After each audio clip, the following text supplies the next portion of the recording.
believe in them and you got to apply them. Okay, Alpine School District, this is my school district. Okay, where were we? We were very disorganized. Then they hired me in 2000. I still teach full-time, but I also became the district specialist. So I had to teach full-time, but yet teach everybody else how to teach, and go around and help everybody, okay? So now, where are we now? We're more organized. Here's our little things that we've adopted from the NASPE website, easy to find. Okay, there's my spin room. I have a spin room, 36 bikes in my high school. So there's my little glass spinning, and you begin asking this question, okay? How many teachers look like that in the bottom right corner? Yep, right there. Or they're writing their plan for practice at the end of school. Most high school, that's what I deal with in high school. Most are coaches, so they just sit there and write their plan. That's terrible. Kids know you don't care if you do that. So, we got to do a better job. So here we go. You got to have purpose to your curriculum. Why do you teach PE, and why do you teach what you teach? Why do you teach sports in high school? Just ask yourself that question, because are they truly, 90% of your kids, are they truly going to play sports when they graduate? So how are we saying we're lifelong teachers? How are we teaching kids for a lifetime? We're not. In high school, we should be teaching them lifetime fitness activities. Okay, here we go. That says high expectation. If you don't have high expectations for yourself or for your students, then they rise to your level. So whatever your level is, that's exactly what you're going to get out of your kids. You've got to have expectations. Next one, assessments. Do you assess kids? How many of you guys do FitnessGram? Raise your hand. If you are not doing FitnessGram, start doing it next week. FitnessGram is the best testing protocol out there.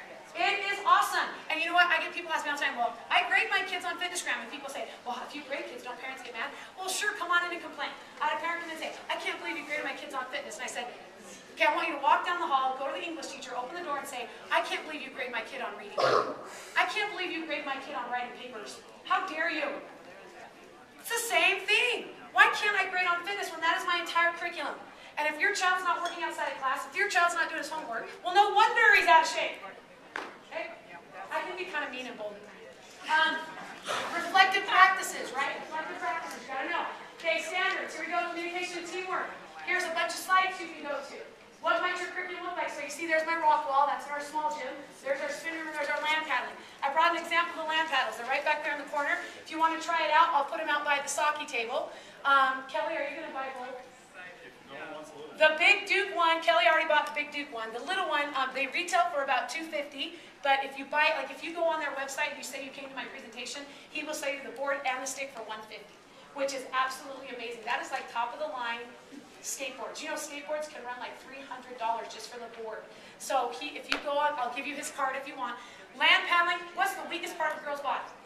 Okay, upper body. So I came up with a went out researched and found this company that I can now train my girls' upper body strength. Okay? All right, so here you go. 7th grade. I want you to look here. This is our curriculum. This is what we got. I got to get out of here in 1 minute. Lead-up games. We don't teach the same thing every year. It would be like reading the same book in English 7th, 8th, 9th, 10th, 11th, 12th. That is what we're doing in PE. We are doing the same sports in 7th, 8th, 9th, 10th, 11th, and 12th. And it's no wonder parents are complaining, why should I take PE? You've got to get out of your comfort zone. You've got to communicate with your other teachers, okay? So there's our 7th grade. Here's our 8th grade. Now we go to soccer variation. We don't just play soccer 11 on 11. Now we bring in the sake goal and we play around the center goal. Now we play a little fun game called shooter. I mean, we mix it up. We play volleyball, then we go to 9th grade. Ultimate frisbee. We've now introduced ultimate frisbee, lacrosse, tennis in the 9th grade. Now we go to 10th grade. Notice no sports. Not all they're kind of sports, but they're fitness activities. Disc golf, mountain biking, rollerblades, speed walking, step aerobics, bodies and yoga, core training, aerobics, speed, spinning, martial arts, which I do kickboxing, water aerobics, rock climbing, bouldering. Those are the options we have to teach in 10th grade, so that's what we're teaching kids in 10th grade. Notice now, we have YouTube, we have all this stuff that kids do. Now you go to 11th and 12th grade. If they really like the 2-week unit of kickboxing in PE, guess what they can take as a junior or senior? They can take an entire semester of kickboxing and weight training. If they really like that little mini 2-week unit in PE. Or let's say they really like the little mini 2-week unit of mountain biking, they can take a whole semester of lifetime sports and get mountain. It funnels up so kids can take what they're interested in, and then we're teaching them to be fit for life. I'm not teaching them to be fit till they graduate.